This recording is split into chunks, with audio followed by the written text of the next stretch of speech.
machines, tables. What you'll find because of that lack of regulatory environment, for the most part, as an operator, we operate in a very liberal environment.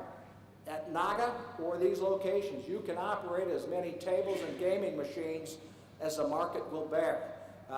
You can operate 7 days a week, 24 hours.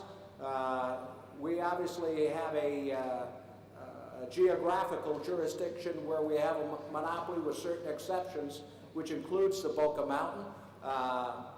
But the bottom line is you'll find several substantial complexes within our environment. The second area, there's some new facilities in the coastal areas.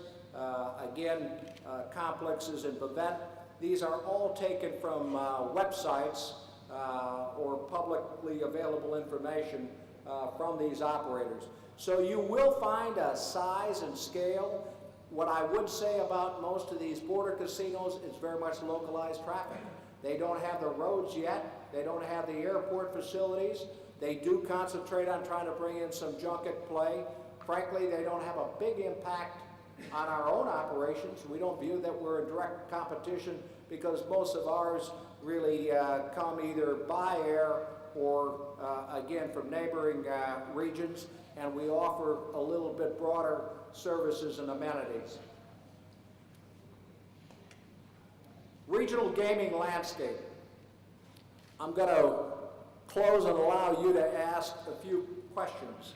You know, this is a pretty large map showing China, India, Russia, much of Central Asia. You're probably talking a population well in excess of 3 billion. And you look at existing casino operations.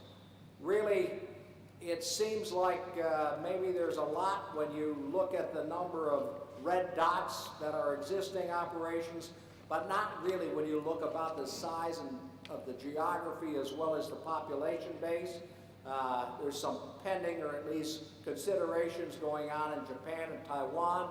We've made an investment plan to go into Vladivostok. We're in the midst of working our way through all the preliminary requirements.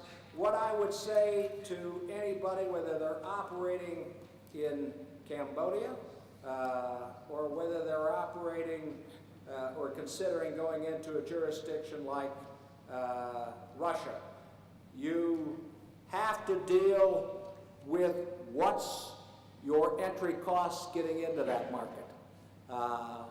For us, we like to view ourselves as an emerging market specialist, so we're looking for a low tax, a reasonable tax.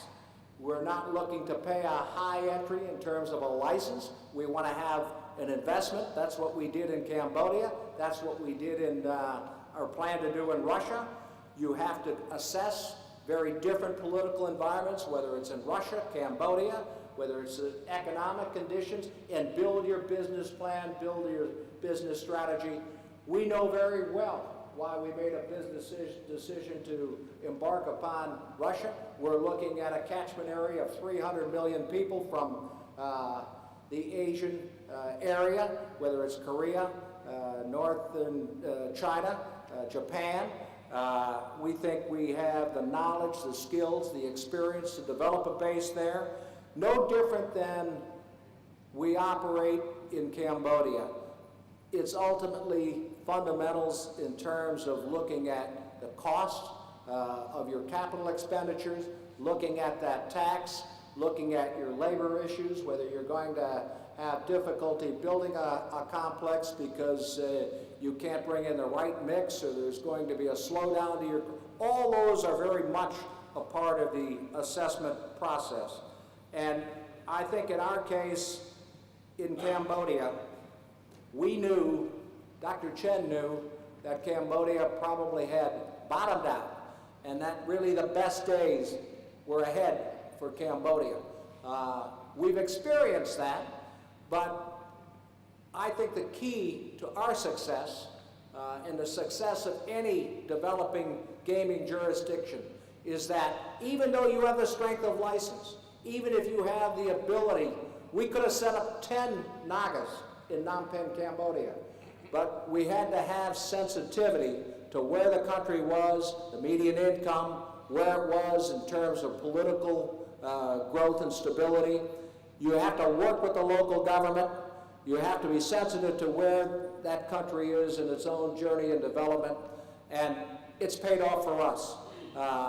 We've promoted tourism. We have buses going back and forth from Vietnam into Phnom Penh. We work with tourist agencies from throughout the area. There are large players, both junket and mass market, traveling within our Indochina area. We see great opportunity for us working with junket operators, whether it's Malaysia, Macau, Singapore. The point being is that there's a lot of opportunity for success at all levels. We're a relatively small operator when you contrast us with Wind or the Sands Group, but what I'm saying is fundamentals are fundamentals. We've walked that journey. We're very optimistic about our future. I myself would like to see a more robust regulatory framework in Cambodia. We don't have a gaming control board yet. We don't have specific legislation. In the long run, that protects the industry. I still think there's different components that are part of, call it changing landscape politically within any country. When I look back to Las Vegas, Nevada, when I worked there in the 60s and 70s, it's a very different place than it is today in terms of balancing operations, regulations, legal framework to be successful. I think we're going to see more and more of that throughout Asia. But what I can say is that you don't have to be a big operator if you have a very realistic view of both your vision, your strategy, your investment costs, and most importantly, you certainly have to look at whether or not you have the right people and the right amount of time and patience to allow that to happen. So with that, I'll close and open myself to questions.